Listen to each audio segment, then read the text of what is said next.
If I told you that there's a player out there who has given Lionel Messi more nightmares than Cristiano Ronaldo, Sergio Ramos and the complete Real Madrid era combined, would you believe me? Not Mbappe, not Van Dijk, not Neymar, none of the usual suspects, but a player who isn't even close to being a GOAT candidate. No record goalscorer, no dribbling king, no super athlete. Thomas Müller. And the incredible thing is, the numbers don't just say Messi looks bad against Müller, they say that no one has stood in Messi's way more often, not in big games, not in entire tournaments, not over more than a decade. Sounds crazy? It is. But as with everything that sounds absurd, let's start with a simple question. How can it be that the greatest player of all time fails, of all people, against Thomas Müller again and again? Before we look at how Messi performs against specific players, let's start with the simplest question you can ask. Who does Lionel Messi lose to the most? No complicated metrics, no expected values, just simply how often does Messi leave the pitch as the loser when a certain opponent is on the field. And when we look at this list for the first time, it looks exactly as you would expect. On the x-axis you see the number of games an opponent has played against Messi, on the y-axis the number of defeats Messi has suffered in these duels. Right at the top are the usual suspects: Sergio Ramos, Luka Modric, Karim Benzema, Pepe, Casemiro. Players who faced Messi not just once, but 20, 30, 40 times. El Clásico, Copa del Rey, Champions League. Always the same faces over a whole decade. Naturally, defeats pile up there. And somewhere in this graph, not particularly high up, the name Thomas Müller appears. At first glance, nothing special. That is exactly the point, because the statistics are massively distorted. Ramos has 44 games against Messi, Modric 27, Varane 21, Casemiro 20. La Liga players had 4 or more duels against Messi every year. Players outside of Spain? Maybe 2 in an entire Champions League era. So now we do something that turns the whole graph upside down. We remove all La Liga players, and for the first time we see how Messi actually performs against international opponents.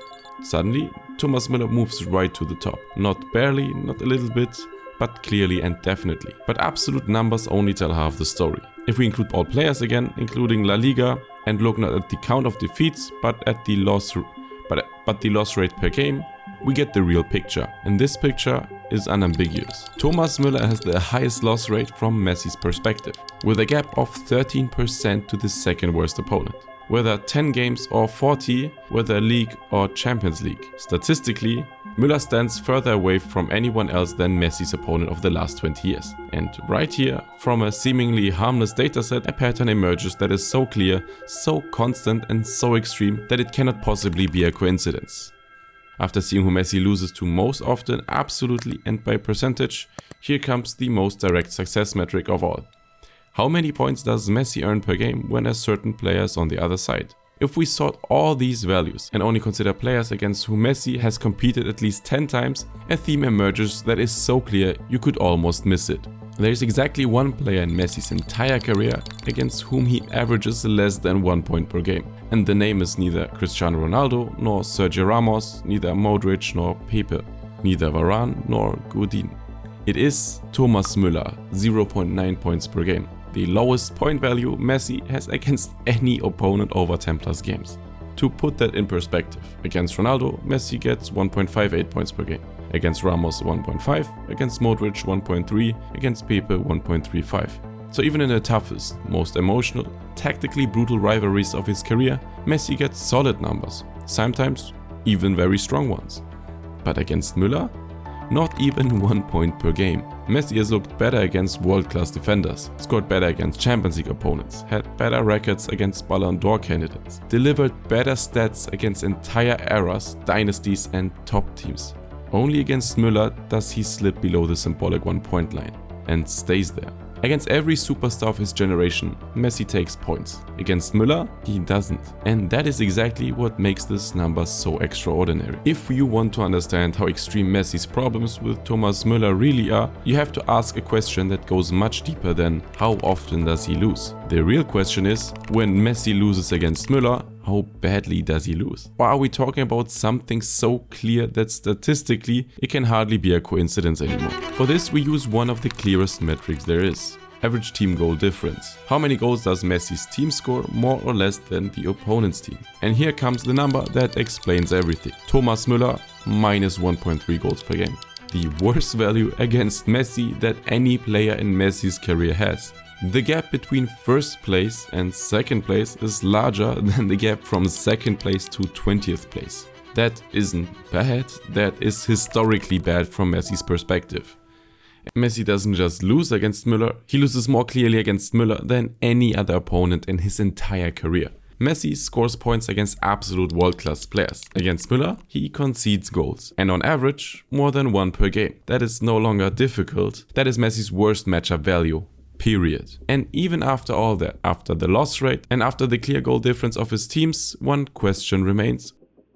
How does Messi himself play? Because football is a team sport. You can lose big and still be the best player on the pitch. You can get knocked out and still have scored a goal and provided an assist. Team stats never tell the full truth. So if we want to understand how extreme this duel really is, we have to look at how Messi performs individually when Thomas Müller is on the field at the same time. For this is one of the clearest metrics of all. A player's individual goal difference. Not the team result, but how many goals does Messi score while he's playing minus the goals his opponent scores while his opponent's on the pitch. And when we sort this list, exactly the same thing happens again. At the very bottom stands the name, alone by a distance, Thomas Müller minus 0.3. That is the worst individual goal difference value Messi has against any opponent with at least 10 direct duels. Messi looks better against Cristiano Ronaldo, against Benzema, against Modric, against Varane, against Pepe, against Sergio Ramos. Even against the biggest rivals, the toughest Champions League opponents, the defenders who threw everything at him physically, tactically and emotionally, Messi's individual record is clearly in the positive, but against Müller, Messi doesn't just lose games, he also loses his personal duel. Player against player. Regardless of the system, regardless of the coach, regardless of how good or bad Barcelona was. If you look at the graph, you see a dense block of dots between 0 and 0.6, a cluster that fits a dominant player. Messi can lose and still be the best player on the field. Only against Thomas Müller does that not happen. And with that, it becomes clear. This isn't a Bayern problem, not a Barcelona problem, not a tactic or error problem. The pattern sits deeper. It affects Messi himself. Now the inevitable question arises. How can a player who doesn't defend, doesn't dribble, doesn't sprint and was never called a Messi stopper be the one whom Messi looks statistically the worst? Okay, numbers, graphs, ratios. That's all well and good. But at the end of the day, only one thing counts in football. Silverware trophies. And there, Lionel Messi is the undisputed king. He has won the most titles in the history of the sport. He has literally completed football. So one could justifiably ask, does any of this matter? Who cares if he had bad records against Thomas Müller? Messi is the GOAT. Müller is just a footnote in his career. And at first glance, you're right. Messi stands above everything. But if we open our history books and look closely at the timeline, we notice something eerie. It's not that Müller just won a few games, it's that almost every time Messi didn't win, the same man stood in the way. Thomas Müller isn't just a footnote, he's the bouncer who decides whether Messi gets through the door to immortality or not. It starts in 2010 and actually as a joke, World Cup quarterfinal. Messi is 23, World Player of the Year, the face of the tournament. Müller on the other hand, a nobody, mistaken for a ball boy by Maradona at the press conference. The next game, exactly this ball boy scores a goal. Messi doesn't score. Argentina flies out, Müller wins the Golden Boot. In retrospect, the first hint of what was to come. 2013 follows the real turning point. Messi comes off his 90-goal year. Barcelona seems untouchable until Bayern turns him into a 7-0 over 2 legs in the Champions League semi-final. Müller scores 2 goals, 1 assist and was the pacemaker of one of the most brutal dismantlings of the modern era. In 2014, this shadow becomes personal. World Cup final at the Maracanã. Messi can see the trophy, but not touch it. For the second time, Müller decides a game that could have crowned Messi's legacy. 2015 is the exception, and precisely for that reason so telling. Messi beats Bayern in the semis, but for that he needs peak Neymar, peak Suarez and needs an iconic first leg with a brace and that Boateng moment. And yet, Müller wins this second leg 3-2 and even Messi gets through. 2020 follows the total collapse. The 8-2 against Bayern, the night that ended Barca. It is the evening the Messi era in Europe visibly shatters. And again, Müller stands in the center. 2023 ends Messi's European career quickly. No big stage, no catastrophe, just 2 controlled defeats against Bayern in a PSG jersey. No goal, no advancing, and as so often, Müller stands on the other side. If you add it all up, a picture emerges that hardly seems real. In 8 knockout duels with Thomas Müller on the opposite side, Messi advances only once. And every time Müller wins, it marks a career high. 2010 Golden Boot, 2013 treble, 2014 World Champion, 2020 treble again.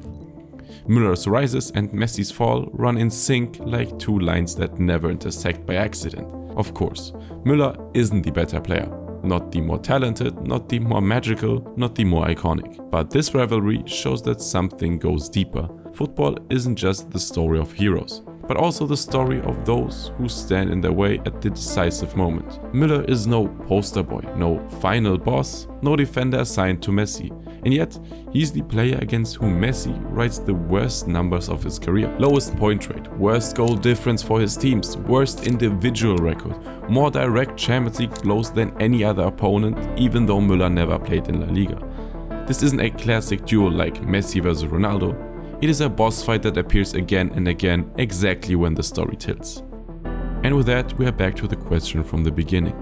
If I told you there is a player who has sabotaged Messi's career more than Cristiano Ronaldo, Pepe and Modric combined, would you believe me? After all these games, moments, finals and numbers, the answer is clear. Messi is the king of his era, but at the door to some of his biggest trophies, the same man always stood there, Thomas Müller. The strangest rivalry in modern football. The greatest player of all time against the guy who looks like your neighbor and yet, again and again, blocks his path. What do you think? Is Thomas Müller perhaps the most underrated player of all time? Write me your opinion in the comments. If you enjoyed the video, leave a like, and if you don't want to miss videos like this one, make sure to subscribe to this channel. Ciao and see you next time.